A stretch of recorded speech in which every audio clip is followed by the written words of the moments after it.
Trafford! Welcome to the Cricket Diaries, a podcast that is for the fans, by the fans. We love our cricket, so if you like it as well, please like and subscribe. So Ben, firstly, before we get on to England and all things that's happening with the amazing Test series, real riveting one as ever, I see that you've got a bit of news on county cricket and the return of that. I know we're all eager to. So please spill the beans because I need to know. Yes, so as we know, county cricket is returning from the 1st of August with the Bob Willis Trophy, as George picked out sort of like 3-4 weeks ago. Great shout. We're sort of like looking at the news, keep in touch with that.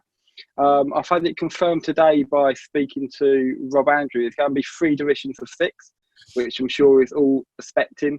5 games each for the counties, and then a final, hopefully at Lords, over 5 days at the very end of the season. However, the final, as it stands at the moment, hasn't been decided about where it's going to be, just given a few COVID biosecure regulations. There was a vote from the members, from the actual clubs themselves, and 11 counties voted to have first-class cricket. 7 didn't this season. However, as soon as it got to the stage of the majority was for first-class cricket, all of those 7 counties retracted their no votes and went yes. So it's really great to see that all counties are in this together. Then we've got the T20 starting the 27th of August. Again, same format, 3 divisions of 6, but there will be 5 games home and away, so 10 games in total. And there will be, again, some sort of quarterfinals and final state in that.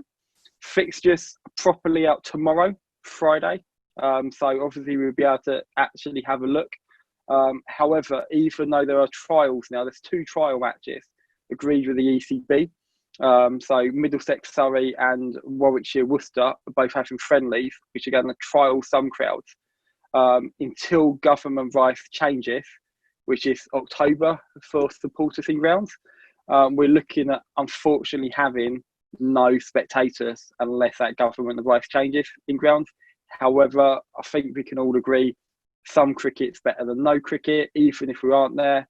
And all of the games from all the grounds, unless it's being broadcast on Sky, it's going to be available free on the streaming services. Okay. So at least we can watch cricket. And for all those people, they only need an internet connection, and then they can watch their county in 2020, which, to be honest, is the very best we could probably ask for, given the absolutely horrible year and circumstances we've had to go through. Talking about that, though, a bit of positive spin on this year. We've had recreational cricket back, and after last week's 1 run, we've got a little Ben Stokes on our podcast, mini Ben Stokes. Been bowling this week. How did that go, George? Well, I think it's very appropriate you say Ben Stokes, because I sort of had my Bristol bad moment on Sunday. I got a golden duck on Sunday and wasn't very happy about it, and thought I need to change my ways on Wednesday with a T20. On Tuesday with a T20 on Tuesday, and I got asked to bowl with my right arm rustic deliveries, with my sort of gentleman's cap on and my trouser braces looking like W.G. Grace from 1897, and got ready to bowl, and I got my first ever wicket, Ben. So really, I'm absolutely chuffed. Anybody who knows me or is getting to know me on this podcast, which I'm loving doing, by the way, really will get to know that cricket is my life. It's a great passion for me. It's helped me through such hardship. It's helped me through grief. It's helped me overcome challenges in my life with disabilities or difficulties I've had. And for me to get that wicket yesterday, surrounded by some of my closest friends at my cricket club, was a great moment, actually, for me. That all the hard work I do, everything I put into this amazing game that has helped me so much, is paying off, and it's days like that reaffirm why you love something. And for me, I'm the happiest boy in Hampshire, and I've got my match ball that took the glorious wicket. It was a flighted delivery, and was coming down with almost no pace on it whatsoever. It was sponsored by NASA. It was such a moon ball, and it was it was hooked into short extra cover, and then I just jumped on the spot and screamed yes, yes, yes, yes, yes about 20 seconds. And I was told by the opposition it was the funniest celebration they've ever seen and the most unique. So I'll take that. A good week, Ben. Yes. Yeah. Excellent, and great video as well, and I'm sure everybody's going to enjoy watching that, and it just really sums up what we've been missing and how thankful we all are to have cricket back on our video screens this year. It's been a long wait, but what you can just tell from your enthusiasm there at actually what cricket means to people, so it's absolutely great. And for those who don't obviously play cricket, we're having a thrilling test series. It looked like potentially it was going to become, the weather was going to get it, and time was going to run out. But from some really aggressive tactics and captaincy from Joe Root, obviously it does help when you've got Ben Stokes in your side to be able to deliver on those tactics. But it's really pleasing, obviously, getting back to 1-1, one test shootout in Old Trafford. First time I believe that we're going to have back-to-back test matches in the same venue. So I think it's a real one-game shootout now for the Wisden Trophy. What did you like about the last test? Do you know what? I thought it was a great pitch to play on. I thought it was an even contest. And we are seeing now two really evenly matched teams going at it. What I loved was you had a bit of everything, which I'm sure we'll discuss tonight. You know, you had openers performing with Dominic Sibley. You had Ben Stokes and Jason Holder, the renewed rivalry of the greatest all-rounder. It was 1-0 Jason Holder at the Ageas Bowl. It's certainly 1-1 now, if not 2-1 to Ben Stokes after what he's done in the last 5 days. And then the bowlers, the return of Stuart Broad, a fired-up Broad. A Chris Woke showing that he can bowl in English conditions and how great he is. A West Indies lineup that shows that it's not that far away from having great batting that can still win test matches. You know, I love that. And what I think the great thing about this test is what it's making me feel for the third and final test. It's making me feel that I can't pick a side here. It's making me feel that I want to hunker down and watch every ball I can for that starting on Friday, because I know it's going to be an absolute cracker. And what an advert for the game of cricket. Massive respect for West Indies for coming over here during times of COVID. And this is cricket in the shop window. And people are seeing how competitive and exhilarating it can be.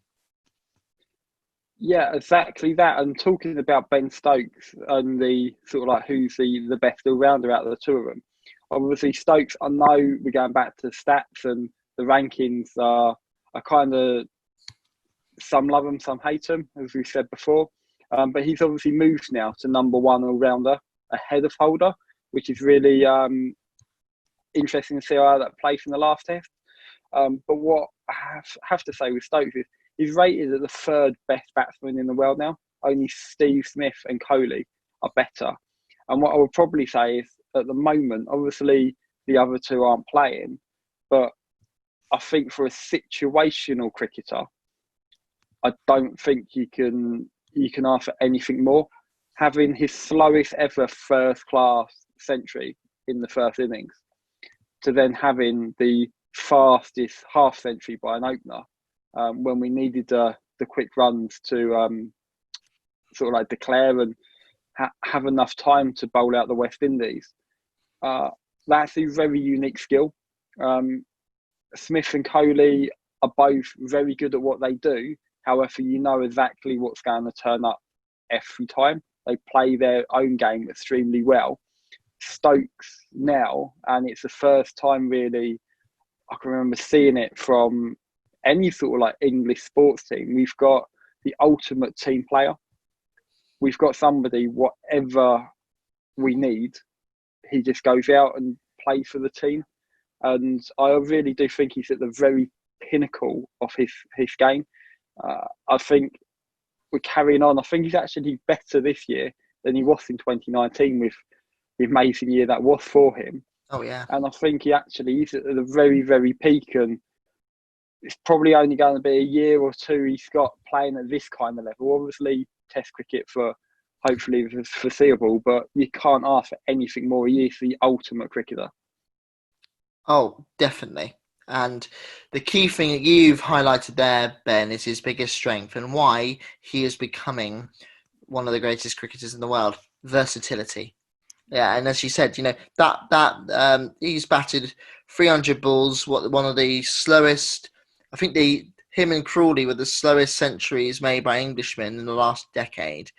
So that's a big thing. Then, as you said, 36 ball half century in that second innings. So shows he's a man for, we said in the first episode we did this podcast, which was a long time ago now, I remember saying, and you said it as well, Ben Stokes is the man for the occasion. It doesn't matter, and he doesn't need that crowd. It doesn't matter what it is. You give him a game situation and he's going to give his all. And that's a huge thing. We are in a 3-match test series, Ben. We've had 10 days of play and he's already scored 343 runs with a strike rate of over 115. And he's got 7 wickets and an average of 17.4. That is superhuman. And you look at some of the great all-rounders going at Flintoff, amazing. But a lot of people are comparing him to Jacques Callis. I love Callis, criminally underrated. But was Callis the talisman? No. He was more the sort of heard but not seen, or seen but not heard sort of player. He was there, he got the job done. But Stokes is the modern day batsman. I don't think people are talking, England fans love to compare him to Botham and Flintoff. I don't want to compare him. He is ultra modern and he's one of his kind. And so are those other players, you can't compare. And the only other thing I would say, and what gives me great hope and why I love having him back as vice captain, he was putting up with injuries. He pulled up at the end with a little bit of a strain with his bowling, but he was, for every ball on that boundary, he was going for it every time. He shows such commitment to the cause. He cares passionately about England cricket doing well.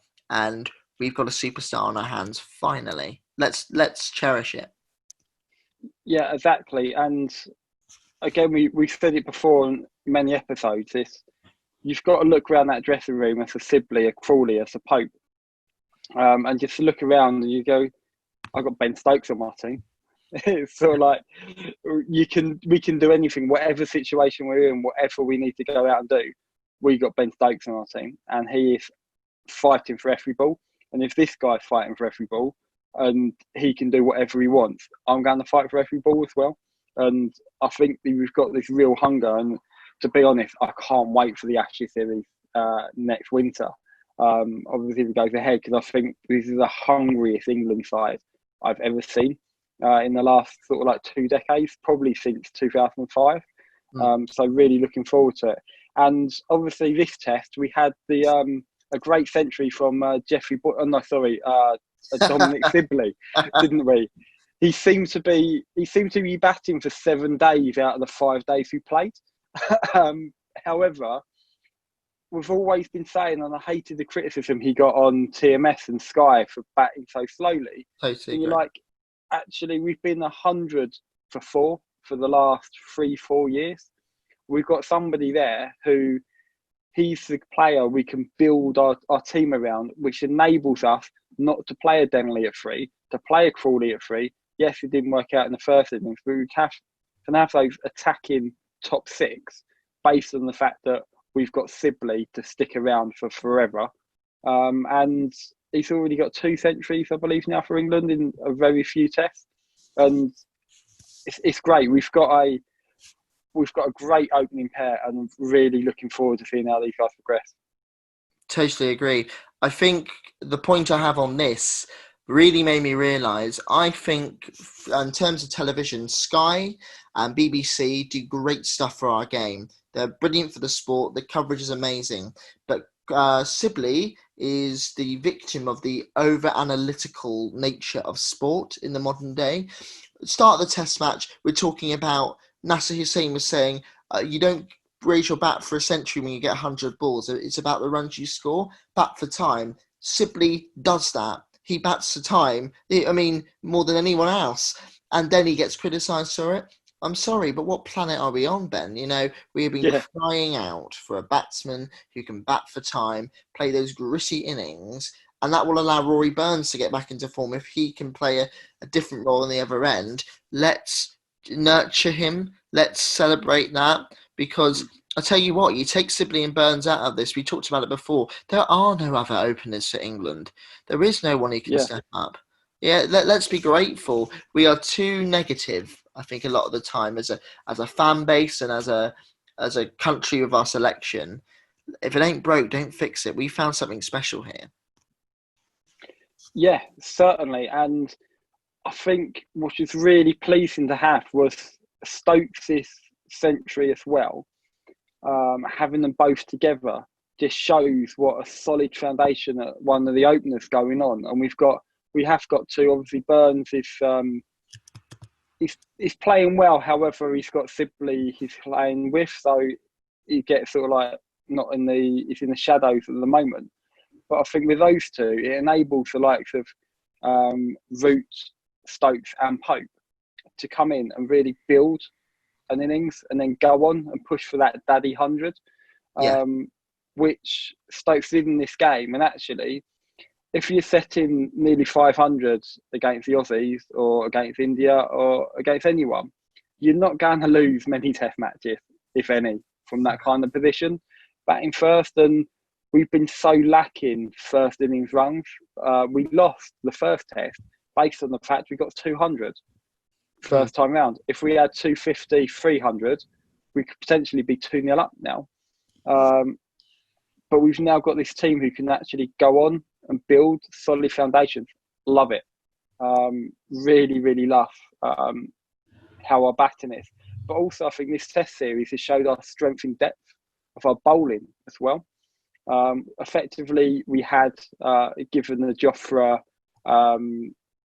situation of not being able to play, although I'm really disappointed with how the press and even the ECB handled that. Putting out, touching on it briefly, putting out a press statement at first, just going, he's broken protocols, therefore he can't play, is very different to he popped home, and then obviously he wasn't out. He didn't go out to a pub with his mates and really go beyond and crazy. yeah, We've got, I know from Sussex's perspective, the leadership team there are quite upset and angry how the media, including BBC and Sky, but especially the Daily Mail, has compared it to Ben Stokes in Bristol and Alex Hale's drug taking. I think we're looking at a very, very different sort of like example here. It's not right, but actually he served his time and I would welcome him back. However, what he has given is given Wokes and Curran a chance to come in, bowl really well. Broad's come back in, really fired up. And we've still got Archer and Wood, who didn't play, and yeah. Jimmy Anderson. So it's great that we've got such a nucleus now of sort of like 6, 7 seam bowlers who can play different conditions. And again, I keep on referring to the Ashes. But when you go down to Australia, you're going to need different bowlers for bowling at Perth than what you are in Melbourne and Sydney. So it's great that we've got a group of bowlers we can take with us now, rather than burning everybody out over the first couple of tests and not being able to change up when we need to kick on in the series. What did you think of the bowling? I thought the bowling was excellent, actually, because the bowling was very situational. So it was bowling in certain areas at the right time, especially Stokes in the latter stages of the first innings. He started bowling really short to Jermaine Blackford, and that got him. Well, no, it's the second innings actually. He got Jermaine Blackford when he was cruising through the gears into the 60s, and he's sort of peppering him with the short ball, smart attacking bowling. That's what we really need. Broad comes in. We said it. The writing was on the wall. You know, They say about never let a woman be scorned, never let Stuart Broad be scorned because he'll come back at you with a vengeance. And he's shown it. And that was great. I also, Wokes really impressed me. Wokes really did. You actually dial into Wokes. I've always seen him as an English conditions bowler. I'm not sure I would see him abroad, but let's celebrate the fact that he is gun. He is astonishing in English conditions. Averages 23 with the ball, I believe. So very economical, ties up an end. He bowled smart as well. What I like is that England know that they've got to have their best attack for the final test. So they are thinking about that. And then there was competition for places. I've seen just before we came on today, there's been in the press, Broad and Anderson has said, if you're looking at England's attack, we should both be in it. If it's our best attack, we should both be there. And I love that. The competition for places, there's a hunger there, a real desire, which shows me that whoever gets into that 4 or 5 attack is going to want to earn their place again. So I think that's really, really positive. Also, Dom Best, just quickly on the spinner, played a small role, but I still think that when he wanted to stand up and be counted, his second innings he bowled a lot better, and I would keep with him as well because he's handy with the bat too. So we really are positive. Very, very interesting to see what England think of their best attack because it will differ from fan to fan. But yeah, a real big test of the bowlers next test. I feel like we've been talking about the batting in the top order and it being a challenge to them. Now it's the bowlers' turn. We want to see England's best attack. And I think Broad and Anderson and Tamden at Old Trafford would be amazing. And I think Wokes has deserved the place, given what he's done the last test, to be alongside Stokes. Yes, certainly, and I can't disagree with that. Like you said, this is a one test shootout now for the Wisden Trophy. Obviously, England have to win it. A draw for the West Indies will be enough to retain the trophy given their previous win in the last series we played. Therefore, as you say, we need to go into with our top guns, our very best team, our best 11 for this, which is now a one test match. And I've got to agree with Jimmy Anderson. Obviously, we're going to always probably agree with Jimmy on most things. However, Broad and Anderson definitely have got to be our best two. Looking at that third seamer, you'd probably go Archer or Wokes. And actually, the best average out of all of our seam bowlers so far over the 2 tests has been Wokes. And obviously, with Archer not being able to be as mobile, he has had a fitness test and he is proven fit for the game this Friday. However, I do think we've got to go for Wokes, an English bowling condition specialist, and I think it's our best way of winning this test series and getting that Wisden Trophy. So yeah, for once we've not disagreed on the actual 11. So we've got there finally. We've finally got continuity. Yeah, perfect. Well, thank you for anybody who's been watching all the way to the end. As usual, we're really grateful for all your likes, your comments, and any feedback you've got. And if you want to get involved in anything on the Cricket Diaries, be it blog posts, podcasts, anything at all, give us a shout on any of our social media channels. And thank you for watching.